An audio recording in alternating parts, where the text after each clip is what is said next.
4 months ago, a week after the Super Bowl, the undefeated ESPN's website dedicated to race, sports, and culture, posted a video of a conversation between former NFL receiver Victor Cruz, venerable sports columnist William C. Rhoden, and Houston Texans star Deshaun Watson, among others.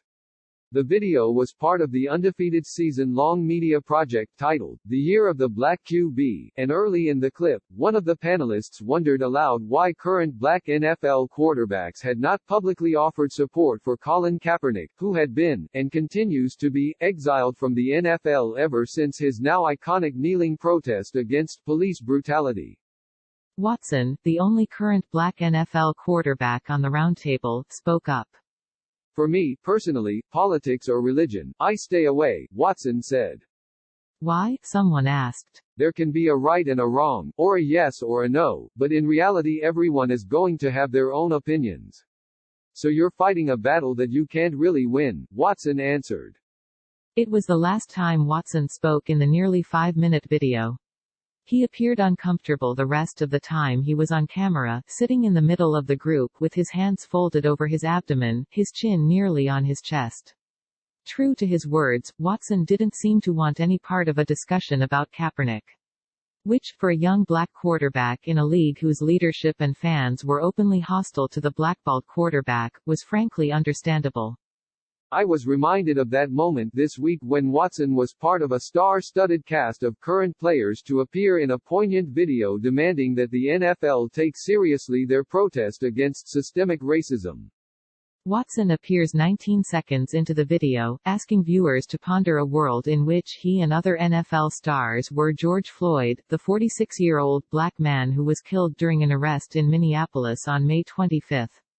Since then, hundreds of thousands of Americans have poured into the streets, often in defiance of law enforcement and local curfews, to protest Floyd's death specifically and racist police violence generally.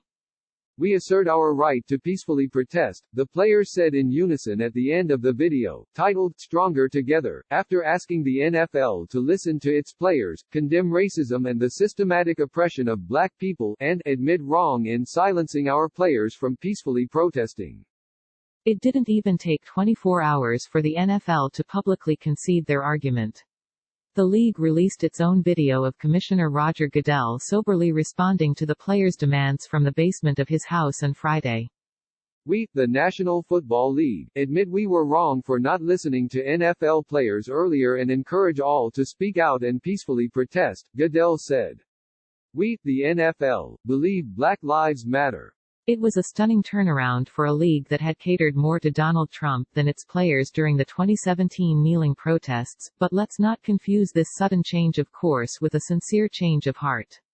The new stance comes from the very same place as the league's previous prohibition of peaceful protests during the anthem, a morally bankrupt commitment to shifting with the winds of what its white fans find acceptable. It's worth remembering the NFL's response in September 2017 after President Trump said he would love to see an owner removed from the field and fire any son of a bitch who chose to kneel during the national anthem.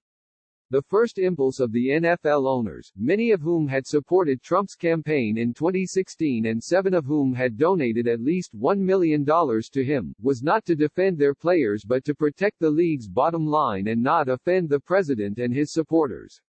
Eventually, in a meeting that month between a small group of players and owners, the players conceded kneeling might not be productive, because the message had been misconstrued, according to ESPN.com. This was Watson's rookie season with the Texans, an especially tenuous time for a young quarterback tasked with being the new face of a franchise. He was undoubtedly torn between being a good teammate and a company man. And there was no question where his company stood. In a meeting with owners and team executives, Texans owner Bob McNair, who donated $2 million in 2016 to a pro-Trump super PAC and $1 million for his inauguration, reportedly dismissed the player protests by saying, "We can't have the inmates running the prison." McNair later apologized, and when he died a year later, Watson spoke fondly of the late owner. "Every game, really, is for the McNair family and I know he's watching over us. We're going to make sure we make him proud," Watson said then. In other words, nothing would get in the way of the uneasy public peace between the league and its labor. Not Kaepernick, not Trump, and not even a racist comment by one of his wealthy supporters who also happened to be an NFL team owner. But in these tumultuous days since Floyd's death, the path of least resistance has become spontaneous allyship. Celebrities, corporations, and many other brands are now publicly supporting Black Lives Matter and related movements because their previous silence or, even worse, resistance is no longer tenable. American brands have rushed to show where they stand, but it's still uncertain what they intend to offer, what they can offer, beyond greater awareness of their existence and a vague sense of virtue, wrote Amanda Mull for The Atlantic. Everything I know about the NFL tells me that Goodell and the league were pressed to publicly change their tune not by the players but by the example of a disparate group of corporations, from Amazon and Netflix to Citigroup and Sephora. It's hard to emphasize how safe and uncontroversial the NFL's timing was.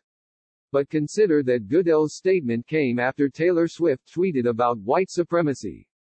Only weeks after the start of Kaepernick's protest in 2016, a Reuters poll found 72% of Americans said they thought he was being unpatriotic and 61% said they didn't support his protest. By contrast, new polling now shows a majority of Americans believe racism and discrimination is a big problem and believe that the protesters' anger is justified. What did the NFL have to lose by supporting Black Lives Matter now?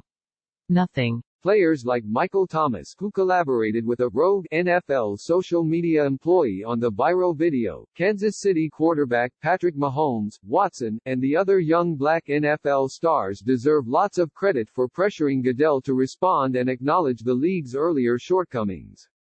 Watson, in particular, has come a long way in a short amount of time. Which makes sense, he's only 24 years old, and obviously still learning the power of his voice and stature.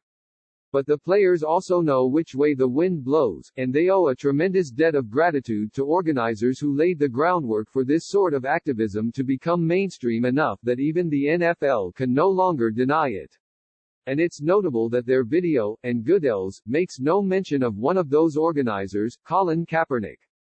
Kaepernick hasn't responded to Goodell's video yet, but two people close to him have made it clear they're unimpressed by the NFL's 11th-hour pandering. Kaepernick's girlfriend, Nessa Diab, retweeted the video and added, "And you at NFL Commish still have at Kaepernick 7 blackballed for peacefully protesting." Kaepernick's friend and former teammate Eric Reid, who's been calling out the hypocrisy in NFL teams' public statements of support for #BLM while denying Kaepernick, simply tweeted out the thinking face emoji. They know well that the NFL isn't sincere in its commitment to rooting out racism within its own ranks. It was only a few months ago that the league set up a workout in Atlanta for Kaepernick that devolved into a media circus and ended with no teams calling him for a follow-up.